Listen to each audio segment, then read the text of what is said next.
ലോകമെമ്പാടുമുള്ള മലയാളി പ്രവാസികളെ ഒരു കുടക്കീഴിൽ അണിനിരത്തുന്ന കരുത്തുറ്റ സംഘടനയാണ് global Malayali federation.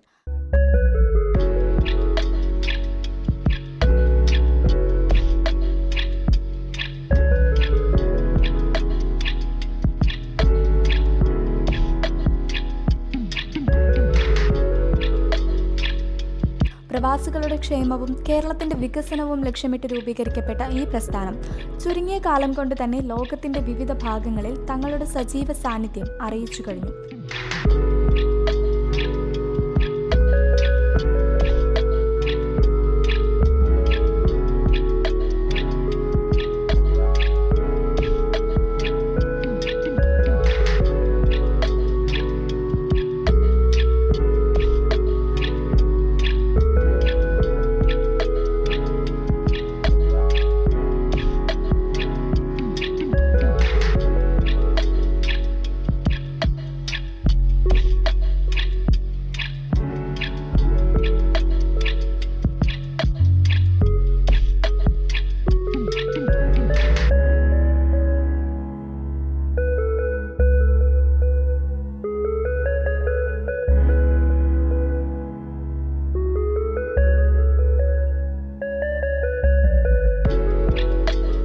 The reason is because they want to pass on the culture, tradition of Malayali culture and tradition to the younger generation. They want to attract the younger generation mainly, and also for a trade and investment purpose. The Malayalis who want to come from all over the world to invest something in Kerala, these people want to kind of promote and help so that they can also build a better Kerala as an investment opportunity state. So I think that is with that intention they are doing this.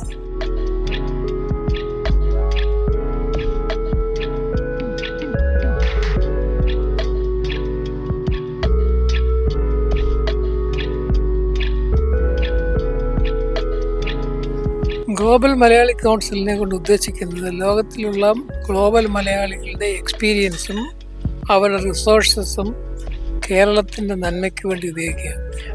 നമ്മൾ resource എന്ന് പറയുമ്പോൾ ഞാൻ first generation കഴിഞ്ഞ 50 വർഷമായിട്ട് ഉണ്ടായ immigrants ഇവിടുന്ന് പോയവരെല്ലാം പല രാജ്യത്തിൽ സെറ്റിലായി, എല്ലാവർക്കും പ്രായമായി. അവരുടെ സെക്കൻഡ് ജനറേഷൻ ഇപ്പം കേരളവുമായിട്ട് യാതൊരു ബന്ധവുമില്ല. അപ്പോൾ അവരിൽ ഒരുപാട് റിസോഴ്സസ് ഉണ്ട്, വളരെയധികം എക്സ്പീരിയൻസ്. അവരെ കേരളത്തിലെ ഈ സെക്കൻഡ് ജനറേഷൻ അടുപ്പിക്കുക എന്നുള്ളതാണ് ഞങ്ങളുടെ ഉദ്ദേശം. അത് ഗവൺമെൻറ് ആ ഒരു ലെവൽ ഇതുവരെ ഒന്നും ചെയ്തിട്ടില്ല. അപ്പോൾ ഗവൺമെൻറ്റിനെ അതിനുവേണ്ടി പ്രേരിപ്പിക്കുകയും അവർ തമ്മിൽ ബന്ധിപ്പിക്കുകയും അവർ തമ്മിലുള്ള ബിസിനസ് റിലേഷൻഷിപ്പ്, പ്രൊഫഷണൽ റിലേഷൻഷിപ്പ്, ഇപ്പോൾ what ever way, even art, culture, what ever relationship they can do, that's what we're going to build, and there's going to be a connection throughout generations with Kerala. That's the global Malayali community. Create that and the community exists forever. That's our ultimate aim. രാഷ്ട്രീയ മതചിന്തകൾക്ക് അതീതമായി മലയാളി എന്ന സ്വത്വത്തിൽ ഊന്നിക്കൊണ്ട് പ്രവാസികളുടെ നിയമപരവും സാമൂഹികവുമായ പ്രശ്നങ്ങളിൽ സജീവമായി ഇടപെടാൻ GMFന് സാധിക്കുന്നുണ്ട്. ഇതുപോലൊരു കാര്യം നമ്മൾ ഇത്രയും അഡ്വാൻസ്ഡ് വേൾഡ്, അപ്പോൾ അവിടെ നമ്മൾ ഇതുപോലെ ഒരു കാര്യം താമസിച്ചു പോയി എന്നാണ് എൻ്റെ അഭിപ്രായം. കാരണം മലയാളികൾ എല്ലാ രാജ്യത്തും എല്ലാ ഏരിയയിലും ഒത്തിരി കോൺട്രിബ്യൂട്ട് ചെയ്യുന്നവരാണ്. അപ്പം അവരെ എല്ലാം കൂടെ നമ്മളൊന്നൊരു നെറ്റ്വർക്കിൽ കൊണ്ടുവന്നാൽ ഒത്തിരി കാര്യങ്ങൾ കൂടുതലായിട്ട് ചെയ്യാൻ പറ്റും. അത് നമ്മുടെ രാജ്യത്തിനും നമ്മുടെ സ്റ്റേറ്റിനും നമ്മുടെ കമ്മ്യൂണിറ്റിക്കും എല്ലാം നന്നായിരിക്കും എന്നാണ് എൻ്റെ വിശ്വാസം. ഇത് കേവലം ഒരു കൂട്ടായ്മ എന്നതിലുപരി പ്രതിസന്ധി ഘട്ടങ്ങളിൽ താങ്ങായി മാറുന്ന ഒരു സേവന ശൃംഖല കൂടിയാണ്. വിദേശങ്ങളിൽ കുടുങ്ങിപ്പോയ വിദ്യാർത്ഥികളെയും തൊഴിലാളികളെയും നാട്ടിലെത്തിക്കുന്നതിൽ GMF വഹിച്ച പങ്ക് നിസ്തുലമാണ്. സംബന്ധമായിട്ട്, തൊഴിൽപരമായിട്ട്, അങ്ങനെയുള്ള നിരവധി പാസ്പോർട്ട് സംബന്ധമായിട്ട് നിരവധി പ്രയാസങ്ങൾ, ബുദ്ധിമുട്ടുകൾ വരാറുണ്ട്. ഈ ഹൗസ് മെയ്ഡുകൾ ഇങ്ങനെയുള്ളവരൊക്കെ അനധികൃത വിസയിലൊക്കെ വരിക, അവർക്ക് പിന്നെ തിരിച്ചു പോരാൻ പറ്റാതെ വരിക, ഇങ്ങനെയുള്ളവരൊക്കെ വന്നു കഴിഞ്ഞാൽ അവർക്ക് ബന്ധപ്പെടാനായിട്ട് തീർച്ചയായിട്ടും വലിയ ബുദ്ധിമുട്ടാണ് അങ്ങനെയുള്ള കാര്യങ്ങൾക്ക്. അപ്പോൾ അങ്ങനെ പല ആളുകൾ വഴിയായിട്ട് നമുക്ക് ആ ഇൻഫർമേഷൻ കിട്ടും. അത് എൻ്റെ വിദ്യാർത്ഥികളുടെ സഹായത്തോടു കൂടി അവരെ എത്രയും പെട്ടെന്ന് ബുദ്ധിമുട്ടിക്കാതെ നമ്മൾ അവരെ നാട്ടിലേക്ക് വിടുക, അല്ലെങ്കിൽ അവരുടെ വിസ പ്രശ്നം നമ്മളായിട്ട് കൃത്യമായിട്ട് പരിഹരിച്ചു കൊടുക്കുക. അത് പൈസയോ അങ്ങനെയുള്ള യാതൊരുവിധ ഒരു പ്രതിഫലവും മേടിക്കാതെ എൻ്റെ സമയം ഫുൾ അതിന് വേണ്ടിയിട്ട്. സാറിന് എൻ്റെ സമയം എന്ന് പറഞ്ഞു കഴിഞ്ഞാൽ ഡ്യൂട്ടി ടൈം എന്ന് പറഞ്ഞാൽ രാവിലെ 7:30 തൊട്ട് 1 മണി വരെ ഡ്യൂട്ടിയുള്ളൂ. ഇത് കഴിഞ്ഞാൽ പിന്നെ ഐ വിൽ ബി ഫ്രീ. അപ്പോൾ ആ സമയം പിന്നീടുള്ള സമയം മുഴുവൻ നമ്മൾ ഇങ്ങനെയുള്ള സാമൂഹിക സേവനത്തിന് വേണ്ടിയിട്ടാണ് ഉപയോഗിച്ചുകൊണ്ടിരിക്കുന്നത്.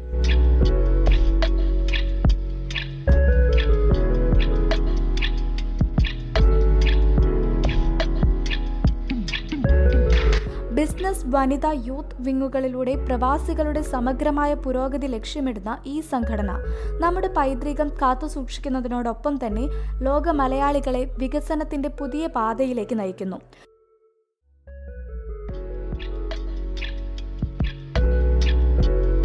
സമൂഹത്തിൽ പടർന്നു കിടക്കുന്നു മാത്രമല്ല, നമ്മൾ നോക്കിക്കഴിഞ്ഞു കഴിഞ്ഞാൽ ഇവർ ചെന്നെത്തിയ മേഘങ്ങളിലെല്ലാം. ഞാൻ സൗത്ത് ആഫ്രിക്കനാണ്. ഞാൻ സൗത്ത് ആഫ്രിക്കയിലെ ഒരു പാർലമെൻറ്റ് മെമ്പറാണ്. അവിടെ പോലും നമുക്ക് കാണാൻ കഴിയുന്നത് അവർ ചെന്നെത്തുന്ന സ്ഥലങ്ങളിലെല്ലാം അവരുടേതായ മേധാശക്തിയും അവരുടേതായ സ്ഥൈര്യവും കൊണ്ട് വളരെയേറെ നേട്ടങ്ങൾ കൈവരിക്കാറുണ്ട്. അപ്പം അങ്ങനെ വരുന്ന സമയത്ത് ഇന്നത്തെ കാലഘട്ടത്തിൽ നമ്മൾ ചിന്തിച്ചാൽ ഏതൊരു സമൂഹത്തെക്കാൾ കൂടുതൽ വൈഡ്ലി സ്പ്രെഡ് ആയിട്ടുള്ള ഒരു സമൂഹമാണ് മലയാളി. അപ്പോൾ ഇവരെ ഒന്നിച്ചു കൊണ്ടുവരിക, ഇവരെ നോട്ട് ഓൺലി ബിസിനസ് തന്നെയല്ല, ട്രേഡ് തന്നെയല്ല, പല മേഖലകളിലും ഇവരുടെ വൈദഗ്ധ്യം ഉപയോഗിച്ചുകൊണ്ട് തീർച്ചയായിട്ടും ഈ കമ്മ്യൂണിറ്റി, ബേസിക്കലി മലയാളി കമ്മ്യൂണിറ്റി എന്ന് പറയുന്നത് സ്പ്രെഡ് ഓവർ ആണെങ്കിൽ പോലും നമുക്ക് കേരളം എന്ന് പറഞ്ഞൊരു ദേശത്തു നിന്നാണ് നമ്മൾ ഉത്ഭവിച്ചിരിക്കുന്നത്. അപ്പോൾ ഒരു പുരോഗമനം അല്ലെങ്കിൽ ഒരു ഡെവലപ്മെൻ്റൽ സ്റ്റേറ്റിലേക്ക് നമ്മൾ ആൾക്കാരെ എത്തിക്കാനുള്ള ഒരു കൺസെപ്റ്റാണ് ഇത്. ഈ ആഗോള ബന്ധങ്ങളെ ശാക്തീകരിക്കുന്നതിൽ ഇന്ന് സാങ്കേതിക വിദ്യ വലിയ പങ്ക് വഹിക്കുന്നുണ്ട്. പ്രത്യേകിച്ച് മനുഷ്യബുദ്ധിയുടെ അതിരുകളെ യന്ത്രങ്ങളിലേക്ക് പകർത്തിവെക്കുന്ന ആർട്ടിഫിഷ്യൽ ഇൻ്റലിജൻസ് ഇന്ന് ലോകത്തിൻ്റെ പ്രവർത്തന രീതിയെ തന്നെ മാറ്റിമറിക്കുകയാണ്. വിവരങ്ങൾ വിശകലനം ചെയ്യുവാനും അനുഭവങ്ങളിൽ നിന്ന് പഠിക്കുവാനും സ്വയം തീരുമാനങ്ങൾ എടുക്കുവാനും കഴിവുള്ള AI സാങ്കേതിക വിദ്യ പ്രവാസി മലയാളികളുടെ ബിസിനസ് സംരംഭങ്ങളിലും ആശയവിനിമയത്തിലും പുതിയ വിപ്ലവങ്ങൾ കൊണ്ടുവരുന്നു. Today, AI is the electricity. Today, quantum is your rocket engine.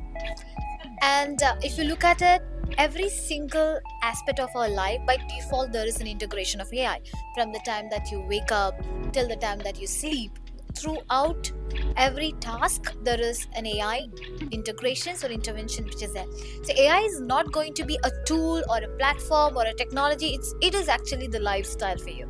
So this is an opportunity for Kerala and Malayalis to leverage, our brains and our fragmented community, which I can call it as a economic engine indeed, because we are there every part of the world, to make revenues, make more investments, bring up more technologies and innovations to our land, and focus on all the AI use cases, be it on health, be it on education, be it on manufacturing industries or public sectors, including our own proprietary data, our own services that we are doing for the citizen, for the public, as well as outside the country.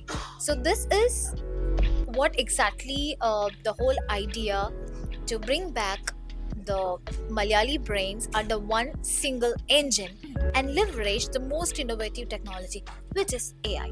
Data സ്വകാര്യതയെക്കുറിച്ചും തൊഴിൽ മാറ്റങ്ങളെക്കുറിച്ചും ആശങ്കകൾ നിലനിൽക്കുന്നുണ്ടെങ്കിലും ഉത്തരവാദിത്തത്തോടെയുള്ള ഇതിൻ്റെ ഉപയോഗം മനുഷ്യജീവിതം കൂടുതൽ കാര്യക്ഷമമാക്കും എന്നതിൽ തർക്കമില്ല.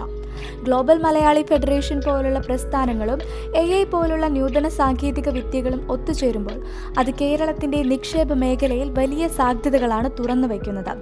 വിജ്ഞാന സമ്പദ് വ്യവസ്ഥയിലുള്ള ലോകത്തിൻ്റെ ചുവടുമാറ്റം നിക്ഷേപകർക്ക് മുൻപിൽ സമാനതകളില്ലാത്ത അവസരങ്ങളാണ് ഒരുക്കുന്നത്. Future AI technology excites you the most, and how will they transform industries at a scale? Oh, that's a wonderful question. So there's two things that I'm really looking forward to. There's one thing in the short term and then one thing in the long term. In the short term, I'm looking forward to what is called multimodal AI. So everybody knows what ChatGPT is, right? Now, ChatGPT is something you use with just typing in text. And there is some facility where you can speak to it, but multimodality is going to be something next level, because you will be able to not just talk to it, but you will be able to talk to it and visually communicate with it. So, വിഴിഞ്ഞം അന്താരാഷ്ട്ര തുറമുഖത്തിന്റെ വരവോടെ logistics മേഖലയിലും digital science പാർക്കുകളിലൂടെ IT രംഗത്തും നാം കുതിച്ചുചാട്ടത്തിന് തയ്യാറെടുക്കുന്നു. പരമ്പരാഗതമായ ആയുർവേദവും ടൂറിസവും ആധുനികവൽക്കരിക്കപ്പെടുന്നതിനോടൊപ്പം സമുദ്ര ഉൽപ്പന്നങ്ങളുടെ മൂല്യവർദ്ധിത നിർമ്മാണം, പുനരുപയോഗ ഊർജം, ഇലക്ട്രിക് വാഹനങ്ങൾ എന്നിവ കേരളത്തിന്റെ വ്യവസായ ഭൂപടത്തെ മാറ്റിമറിക്കാൻ പോവുകയാണ്. ഗ്ലോബൽ മലയാളി ഫെസ്റ്റിവൽ അല്ലെങ്കിൽ മലയാളി ഫെസ്റ്റിവൽ ഫെഡറേഷൻ ടേക്കപ്പ് ചെയ്തിട്ടുള്ള ഒരു മേജർ പ്രോജക്റ്റ് എന്ന് പറയുന്നത് വയനാട് ബേസ് ചെയ്തുകൊണ്ട് 10,000 CR മുതൽ മുടക്കിൽ 200 ഏക്കറയിൽ നമ്മൾ രൂപവൽക്കരണം ചെയ്തിട്ടുള്ള AI ആൻഡ് ഡാറ്റാ സെൻ്ററാണ്. ഇപ്പോൾ AI ആൻഡ് ഡാറ്റാ സെൻ്റർ എന്ന് പറയുമ്പോൾ തീർച്ചയായിട്ടും വളരെ ഇന്നോവേറ്റീവ് ആണ്. ഇപ്പം ഇന്ത്യയിൽ തന്നെ അടുത്ത് നമ്മൾ നോക്കിക്കാണുന്നത്, അപ്പം ഇപ്പോഴത്തെ ഇതുവരെ ഒരു IT വിപ്ലവമായിരുന്നല്ലോ. അപ്പം നമ്മുടെയൊക്കെ ഒരു കാലഘട്ടം എന്ന് പറയുന്നത് ശരിക്കും ഇൻ്റർനെറ്റിൻ്റെ ഒരു കാലഘട്ടമായിരുന്നു. Free flow of images and words world wide എന്ന് പറയും. അപ്പോൾ ആ ഒരു കാലഘട്ടം കഴിയുകയാണ്. ഇപ്പോൾ എന്ന് പറഞ്ഞാൽ നമ്മൾ AI ഒരു യുഗത്തിലേക്ക് പോവുകയാണ്. അപ്പം AI യുഗത്തിലേക്ക് വരുമ്പം ഇപ്പോൾ വേൾഡ് നോക്കിക്കാണുന്നത് മൊത്തത്തിൽ വിദേശത്തുള്ള മലയാളികളാണെങ്കിലും അല്ലെങ്കിൽ വിദേശികൾ തന്നെ നോക്കിക്കാണുന്നത് ഇന്ത്യയായിരിക്കും ഇതിൻ്റെ ഏറ്റവും വലിയൊരു ഗുണഭോക്താവ് എന്നുള്ളതാണ്. ഇപ്പോൾ നമ്മളെ സംബന്ധിച്ചിടത്തോളം ഇന്ത്യയുടെ എക്കണോമി ഇപ്പോൾ ഒരു $5 ട്രില്യൺ നിൽക്കുകയാണ്. അതൊരു 20 ട്രില്യണിലേക്ക് അല്ലെങ്കിൽ അതിന് മുകളിലേക്ക് കുതിച്ചു ചാടാനുള്ള ഒരു ഇക്വലൈസർ ഫാക്ടറായിട്ടാണ് നമ്മൾ AI നോക്കിക്കാണുന്നത്. അപ്പം നമ്മൾ ഇപ്പം ഡിക്ലെയർ ചെയ്തിരിക്കുന്ന പ്രോജക്റ്റ് ചീഫ് മിനിസ്റ്റർക്ക് നമ്മൾ അതിൻ്റെ ഡ്രാഫ്റ്റ് പ്രോജക്റ്റ് റിപ്പോർട്ട് സബ്മിറ്റ് ചെയ്തു. അത് AI എനിക്ക് തോന്നുന്നത് ആദ്യത്തെ ഒരു പ്രോജക്റ്റാണ്. അപ്പം വയനാടിനെ നമ്മൾ ചൂസ് ചെയ്യാനുള്ള ഒരു കാരണം എന്ന് പറഞ്ഞു കഴിഞ്ഞാൽ വയനാടിൻ്റെ ഒരു കാലാവസ്ഥ ഇപ്പം എക്കോ ഫ്രണ്ട്ലിയാണ്. നമ്മൾ ഉദ്ദേശിക്കുന്ന വിഭാവനം ചെയ്യുന്ന പ്രോജക്റ്റ് സസ്റ്റൈനബിൾ എനർജി, അതല്ലെങ്കിൽ സോളാർ പവറും വിൻഡ് എനർജിയൊക്കെ യൂസ് ചെയ്തിട്ടാണ് വരുന്നത്. അപ്പോൾ മോസ്റ്റ് ലൈക്ക്ലി നമ്മൾ 2026 മിഡോട് കൂടിയിട്ട് ഈ പ്രോജക്റ്റ് സ്റ്റാർട്ട് ചെയ്യും.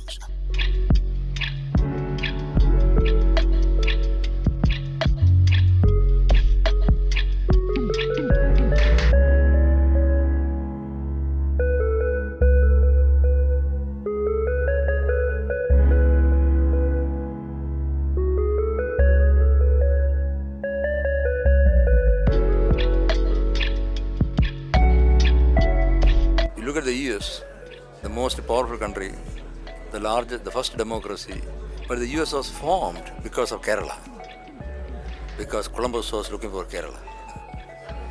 Columbus was looking for spices and condiments. So Kerala, since centuries, have been famous for spices and condiments. Kerala is known all over the world, and Malayalis are all over the world. And even last time when the COVID came, people were consuming all over the world spices and condiments. Even for any preparation, you need spices and condiments. It's highly medicinal crops. So this is a great program because, as I mentioned, food is the most important item. Without food, we will die in 2 months. When we cultivate crops, they produce oxygen. Without oxygen, we will die in 2 minutes. So the two important items coming from agriculture science.